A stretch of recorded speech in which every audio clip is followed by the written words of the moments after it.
Welcome to the Chemical Sensitivity Podcast. It's a podcast that amplifies the voices of people with multiple chemical sensitivity, or MCS, also known as environmental illness, chemical intolerance,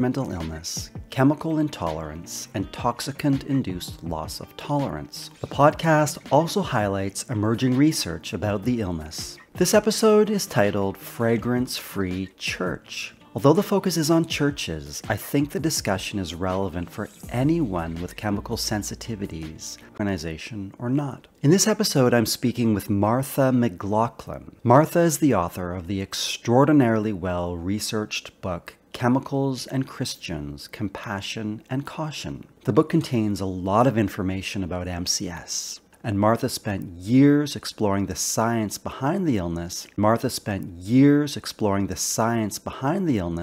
makes it accessible to everyone in her book. I highly recommend it. And let me just say, as someone who isn't Christian, I found it very helpful and view it as an excellent resource. But more about Martha. She's lived with chemical sensitivities along with chronic Lyme disease and mold illness for more than 30 years. She lives in Nashville, Tennessee in the U.S., is a professional writer, and holds a master's degree in education and English. Martha focuses her time and energy advocating for people who are chemically injured and creating awareness about the toxins in used products. She works very hard to encourage churches to do more to ensure their spaces are fragrance-free and accessible. But as you'll hear in our conversation, Martha says there is a lot more that many churches could do. I'll post a link to Martha's website in the show notes, more about her book, and read her blog. You can also find Martha on social media by searching for Chemicals and Christians. At the end of our conversation, you'll hear Martha read a brief prayer for people with MCS and environmental illness. The prayer was created by Kay Weber, who ran an organization, Care at Prayer. You can also find this prayer on Martha's website, and I'll provide a link to it in the show notes. I hope you enjoy the conversation and find it of benefit. We release new episodes twice a month. The best way to never miss one is to subscribe for free wherever you get your podcasts. Leave a review where you get your podcasts. Leave a review on Apple Podcasts. It's a great way to help others learn about the podcast. And thanks so much for listening. Well, Martha, thank you so much for joining me and taking time to speak on the podcast. Thanks so much for the invitation. I really appreciate it. Excellent. From my side, I just want to know that we're going to be speaking about your book, Chemicals and Christians, and a whole range of topics. But it's a conversation for everyone. And, in reading your book, I was surprised on many levels as someone who isn't Christian, that there was a lot in there. There's a lot of excellent information you've done. Think the way you share information in a really accessible way makes the book a really valuable resource for anybody. So I just wanted to share that. And is there anything you'd like to share to open our chat? Thanks. Thanks for that endorsement. I do hope there's something in the book for everybody, because obviously the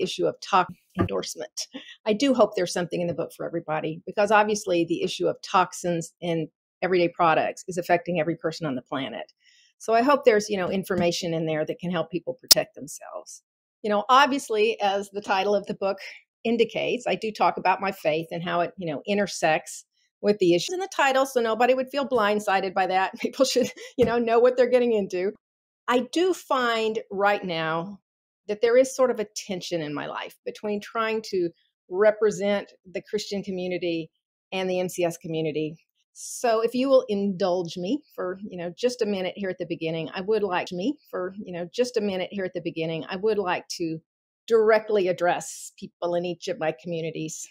So to my faith community, I would just like to say that I love the church and I value the church. And that's why I want it to be accessible to everyone.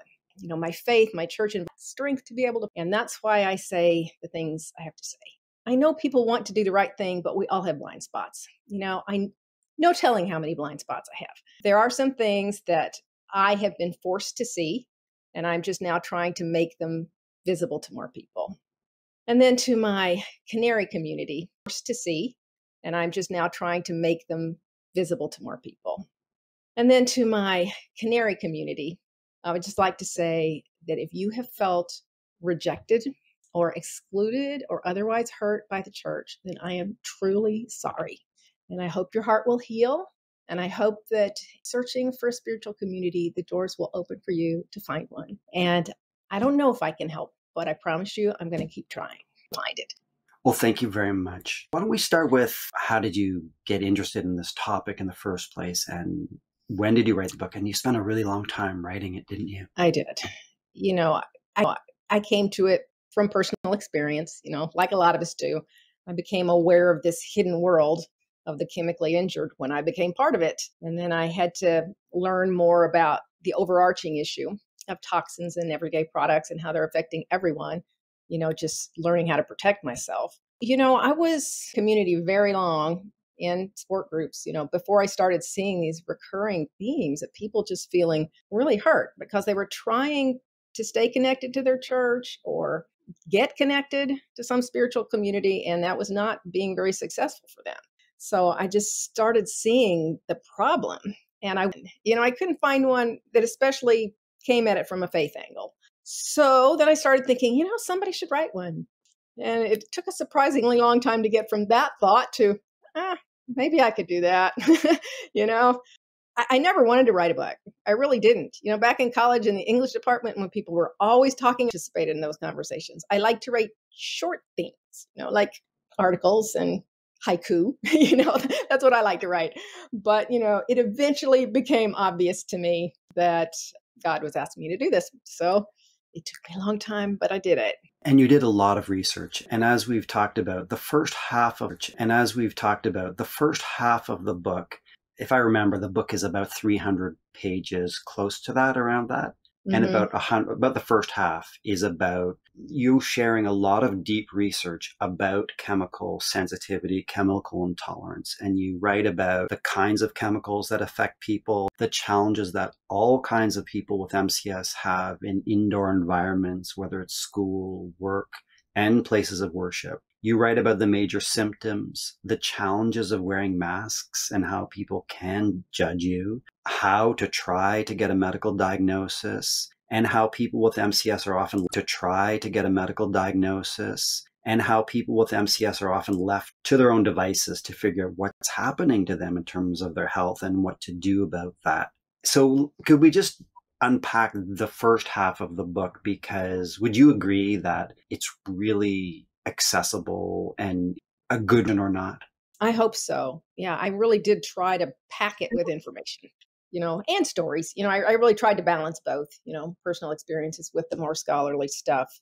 And it's not hard to find. The information is out there. If you look for it, you find it. One of the advantages, if you want to call it that, of having been in the MCS community for so long is that, I've seen patterns. I've seen people walk similar paths. And so I did decide to structure the book through the phases that I see in the MCS journey. And, nobody's journey is linear. We can be in multiple stages. And, nobody's journey is linear. We can be in multiple stages at once or, return or whatever. But it seemed like a good way to structure the book. So there were 10 stages that I identified, and each one of those became a chapter. They were sicken, search, sift, separate, strike, sigh, scream, see. Yeah, a lot of the information is in the first. Sicken is, when you're getting sick and you don't know why. Search, you're trying to find the answers. Sift, you're trying to figure out what in your environment you can keep and what needs to go. This is after you've figured out you are reacting to chemicals. Separate, that's when you figure out that, you can control your home environment, but you can't control the rest of the world. And so to stay safe, you're going to have to separate from some people and some things that mean a lot to you. 5 is strike, and that's where you're striking out against the illness. You're trying to, figure out how to get well. And a lot of us get stuck in that stage or return to it. I know I do. Next, sigh. That's when you're just sort of depressed. It all starts seeming really a lot. Scream is anger. See, that's when anger can become bitterness or antagonism. And that's not a fun stage to be in. So a lot of people decide they don't want to stay there. So they move on, figure out that, yeah, life isn't what I expected it to be, but you can still salvage meaning and joy from it. And then the final chapter is smile. And that's the stage of, looking at the good stuff that's going on and focusing on the progress. That's excellent summary. Thank you very much for that. As someone who read the book, and as someone who also has looked at a lot of scholarly materials about chemical sensitivity, what I appreciate about your book, again, is that it's very accessible. So thank you for doing all of that homework for us. And you really have an excellent way of presenting it in a way that really lands. It's very consumable, very easy to digest. So I really appreciate that. And so maybe we can just turn a corner or move on a little bit. And you write, to quote, to a large degree, the book is, and I'll say also about the church and how it can help people at all stages of chemical intolerance or reactivity. The message is simple. There's a large but seemingly invisible group of people who are currently not only unreached, but actually shut out of corporate fun. And was this part of the impetus for writing the book, where you felt shut out of the church? Oh, yeah, definitely. Definitely. And, I think the more the church has been part of your life in the past, the more it hurts when you can't get in. And, there's just a lot of pain get in. And, there's just a lot of pain. And, I see the needs. There's so many needs in the chemically injured. And I don't know how to meet them. I can't give people safe housing. I can't give access to medical care. I don't even know how to do that stuff for myself. But I hope I can push on some doors. So maybe some of them will open, and, people can find some strength and solace, even when the rest of the world is such a hard place. So that is my hope. Right. What are some of the major barriers for folks who want to go to tinted products that people wear? We know that people tend to wear extra fragrance, perhaps to go to church or for special events. Is it air fresheners? Are we talking about cleaning products? What do you see as the major issue, the major problems? A lot of the problems are the same problems that exist outside the church. But I do think there are some special things. You've got the physical environment, you've got the emotional environment. The physical environment, you have the building itself, you have the products that are used on and around the building, you've got the product. A lot of those are the same you find other places. The buildings are built with carpets and glues and paints and sealers, all that stuff. Inadequate ventilation, that's a big one. So, you've got that, products used on or around the building, cleaning supplies, pest control, lawn products. Then you've got what's used in or brought in. To think sometimes churches are worse there. Sometimes people do dress up more, and that can mean wearing more perfume, can mean hairspray, dry clean clothes. And some churches use candles and incense, and that's obviously not great for the indoor air quality either. Then you've got the emotional environment. Are you being seen? Are your needs being taken seriously? And I think a lot of those issues are also the same as in the outside world, but there are other issues too. I think sometimes the disabled and chronically ill are more invisible to the church community. And here in the States, we have the ADA, the Americans with Disabilities Act, which is supposed to provide access to public facilities for people with disabilities. Certainly not a perfect law, and it's not enforced well, but it does exist. But churches don't have to follow it. Churches and religious organizations are exempt from it. So I think because of that, they underestimate how many of us there are, and I think we're just sort of more invisible. Also in churches, sometimes the chain of command isn't very clear.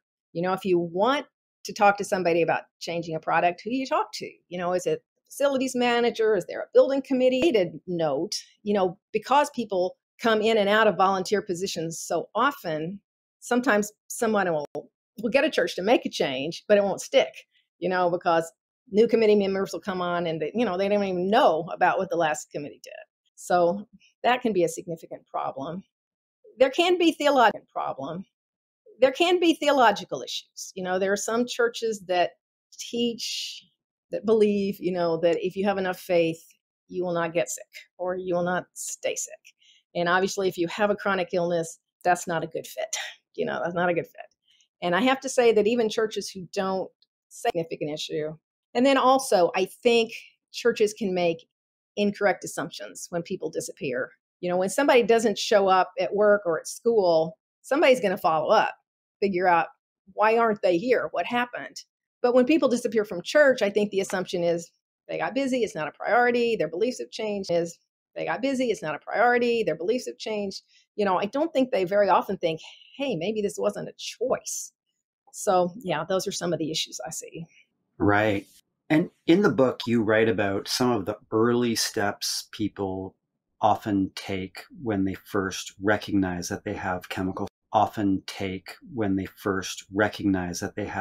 sensitivity to try to make going to church possible for them. For example, going early, sitting in the back of the church or perhaps the front, and then at some point recognizing, well, maybe that's not working that well and trying to... But the challenges of having MCS in spaces that are often heavily fragrant often make these kinds of efforts ineffective at best. And you write that many people with chemical sensitivity ultimately have to withdraw from the church. Is that right? Yeah. It seems like a lot of people follow the same strategies. The first strategy does seem to be trying to find the spot, the perfect spot. Maybe there are fewer people here. Maybe there's better ventilation here. Problem is you can find a spot and it seems okay. And then other people come in and you start reacting to their product and then you move. I quoted in the book called it musical chairs.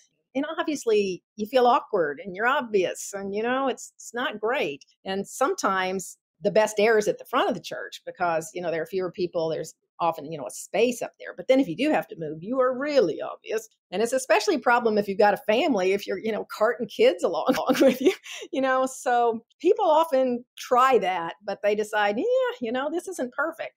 Sometimes people try staying at the back in the foyer, looking through open doors if the church setup allows that. And then of course you can't really hear and you don't feel like you're part. So there's that strategy. Then there's the come late, leave early strategy. And that does minimize exposures, but it also minimizes interactions with people and the ability to build relationships, which is part of what a lot of people are looking for in a spiritual community. Some people find a safe area within the church, like, they volunteer for the children's area, if it's safe there, fragrance-free zone. So sometimes that works. Another common strategy is just to come when you don't think a lot of people are going to be there.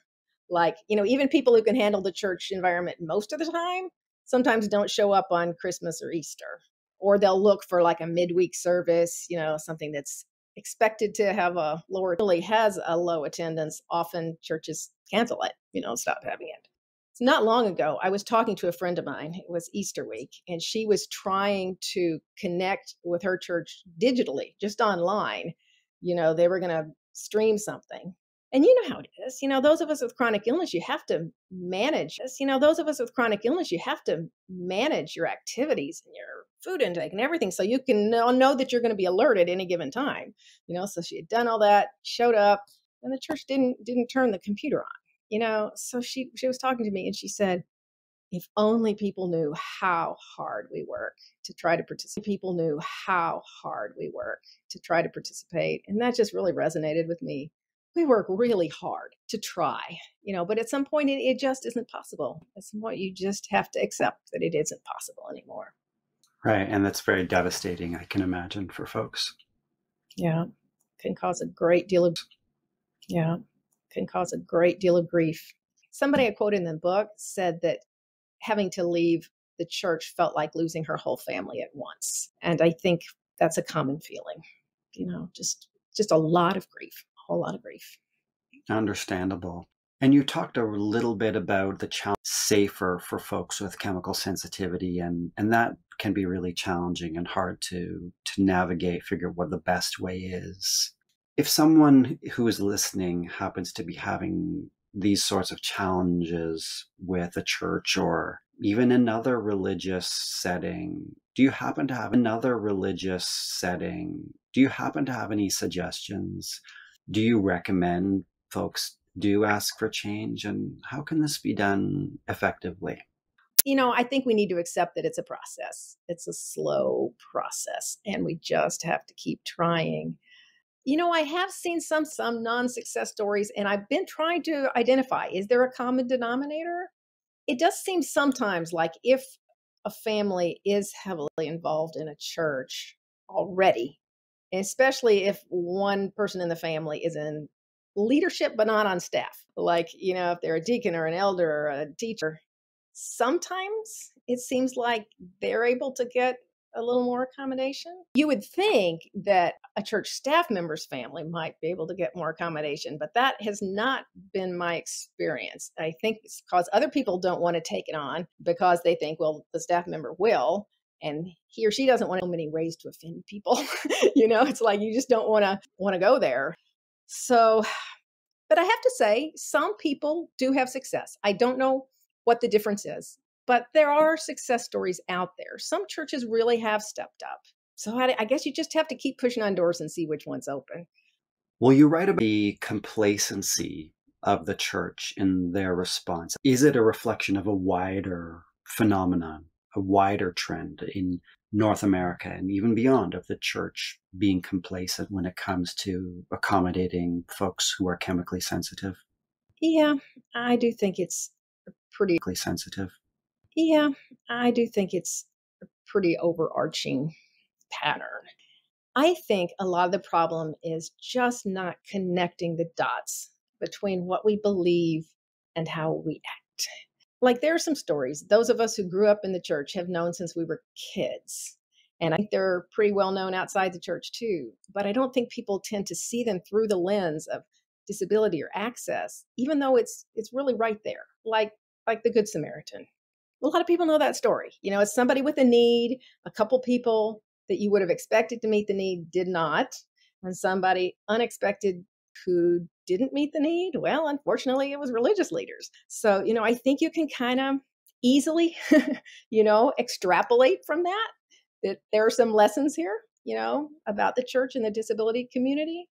Another story pretty much everybody knows if you've grown up in the church is Jesus driving the money changers. Grown up in the church is Jesus driving the money changers out of the temple. And there may have been multiple reasons he did that, but one of them I really think was an access issue.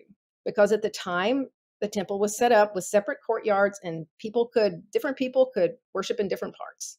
So you had the spiritual elite who had their place to worship, and it was elite who had their place to worship. And it was uninterrupted. Everything was fine for them. But there was another group of people who were essentially being shut out of worship because the money changers were there, because there was commercial enterprise there. And so when Jesus drove them out, he quoted an Old Testament scripture that says, "My house is to be a house of prayer."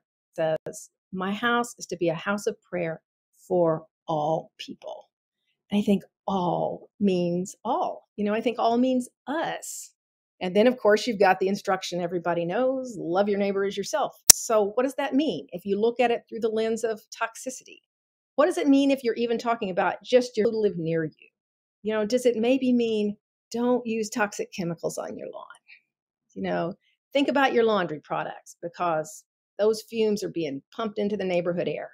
I think it does. What I think can trip some people up, maybe subconsciously, is the as yourself part. Love your neighbor as yourself. Because I think sometimes people think, well, I can handle this product. So when I'm exposing other people to it, I'm treating them like I'm treating myself. So I would say two things to that. I would say, one, it probably is affecting you because toxins are toxic. Even though you don't know it yet, it probably is affecting you. And two, there's just some things. It has to do with genetics and age and size and nutritional status and toxic load, so many things. So I would just urge people to consider that, and to love your neighbor as yourself. Maybe it means just you value their health and their well-being and their safety as much as you. So yeah, I think it starts with connecting the dots, which, like I said, we all have blind spots. I know there are plenty of things that, in the past I have had these aha moments. It's like, oh, I was blind to that for a long time. So, hopefully the time is coming that the disability issue is going to be seen, that the disability issue is going to be seen, and the sensitivity and toxicity issue is going to be seen. And do you think churches have a special duty to do more? Yeah, I absolutely do. I think it's really easy within the Christian church to start focusing on spirit and soul so much that you sort of neglect body, or you think the body's just sort of along for the ride. But the Bible actually talks a lot about our bodies. It talks about eating and drinking and resting, and it talks about environmental toxins. Back in the biblical days, they didn't have all the chemicals that we're marinating in today, but they did have similar effects to chemical toxins. So the instruction was, if you go into a house and you suspect mold, you take everything out. Then you have somebody come and inspect it. And then a week later, you have them inspect it again. And if there's a problem, you remove all the contaminated materials and replace it. And then if there's still a problem, you tear down the house. So I think going to great lengths to avoid environmental toxins is absolutely biblical. And do you think people who identify as Christian have a particular duty to advocate for a safer world? And in this particular, chemicals? Yeah. I think it's just part of loving your neighbor, and being a steward of the resources that we've been given to steward, which, the earth, our bodies. Yeah. It seems crazy to me that we aren't doing a better job at that. But again, I think a lot of it comes down to just lack of understanding. I mean, you and I both know that there's plenty of material, but there is a concerted effort to, push back against it. There are moneyed interests who do not want information out there. So we are fighting a David and Goliath battle, but we have to just keep trying. It's so important. When it comes to chronic illness and including chemical sensitivity, do church leaders blame people who have illness? I'm not sure if I'm drawing from your book, do they say things like they are living in sin? Does this sort of thing happen? Yeah, it happens. I don't know how often it happens. Sometimes I think my impression may be skewed because people who have bad experiences are more likely to be posting about them than people who have good experiences. But yeah, I mean, people get told some crazy things sometimes.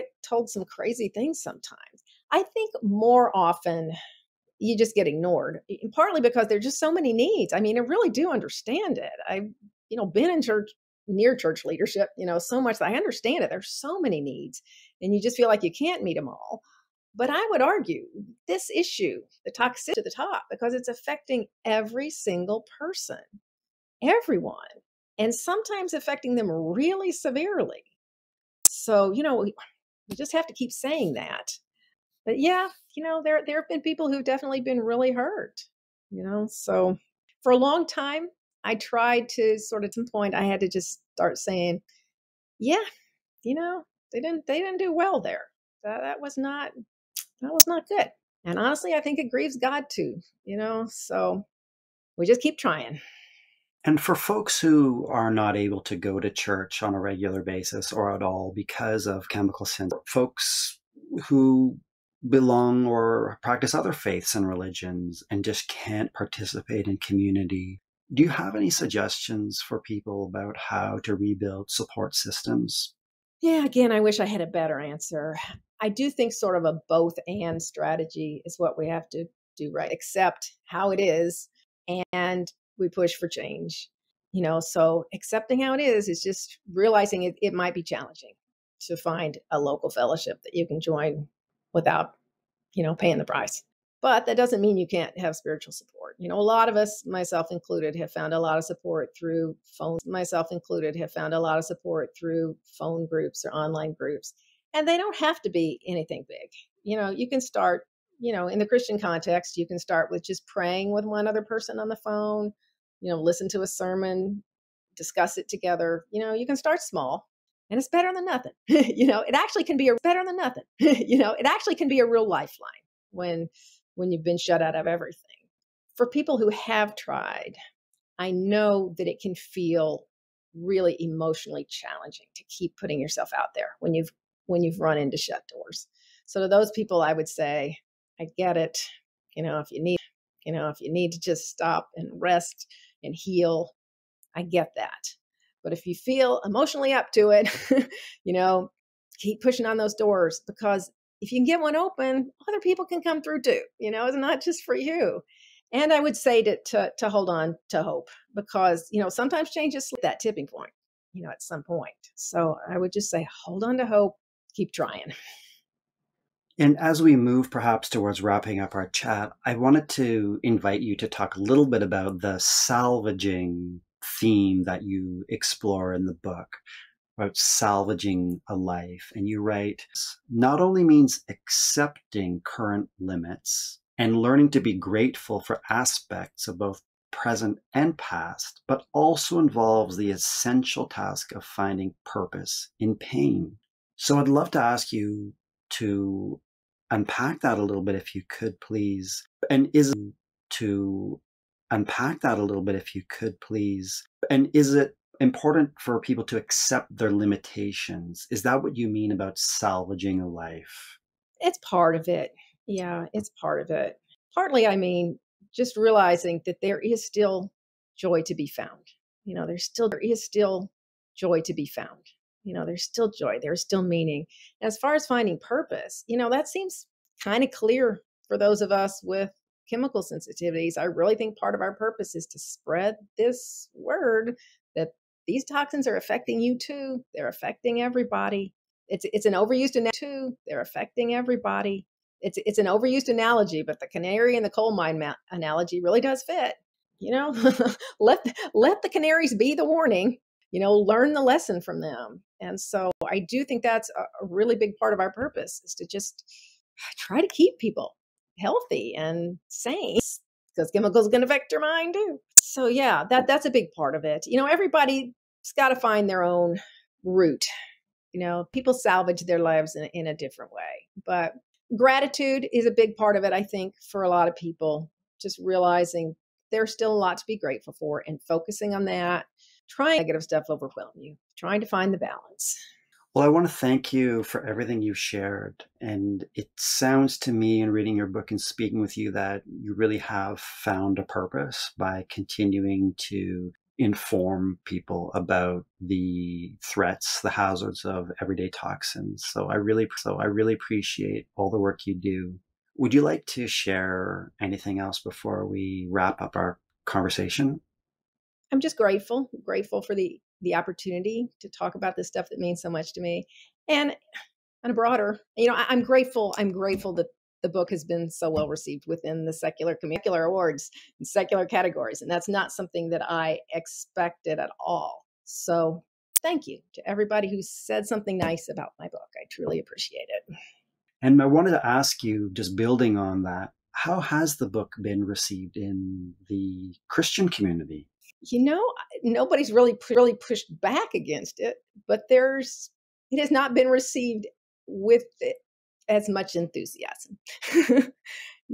It's a slow process. I think we'll get there, but it has surprised me that my audience at this point is not necessarily who I thought it was going to be. That different doors have opened. Just a process, a journey. We'll just sit back and see how it all unfolds. Well, again, Martha, thank you so much for taking time to speak with me on the podcast. And I think everything you've shared and your book will be extremely beneficial for folks. If they haven't read the book already, it's a really helpful book. So thank you again. It's a really helpful book. So thank you again. Thanks again for the invitation, Aaron. Really appreciate it. You'll now hear Martha read a brief prayer for people with MCS and environmental illness.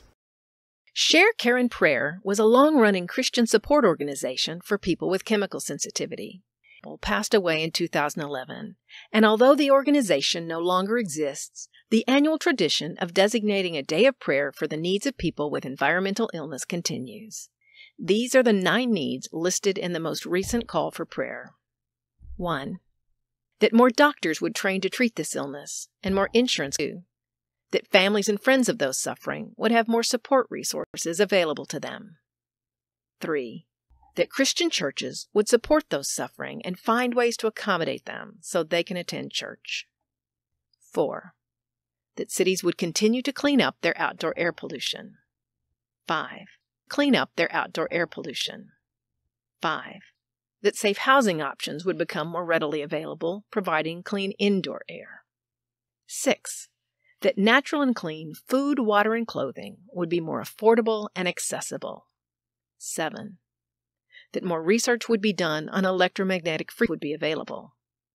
8. That those unable to work in a public place would find other ways to generate income as they recover. 9. That God would give those suffering a personal healing path and be with them in special ways. That brings us to the end of this episode of the podcast. Thank you very much to Martha McLaughlin for speaking with me. The podcast is produced by me, Aaron Goodman, and Kiana Holland. We release new episodes twice a month. Please subscribe for free wherever you get your podcasts to never miss an episode. Leave a review on Apple Podcasts. It's a great way to help others find the podcast. And follow us on Facebook, Twitter, Instagram, TikTok, and YouTube. Just search for the Chemical Sensitivity Podcast or Podcasting MCS. If there's someone you'd like to hear on the podcast or a topic you'd like us to explore, just let me know. Email me at info@chemicalsensitivitypodcast.org. And thanks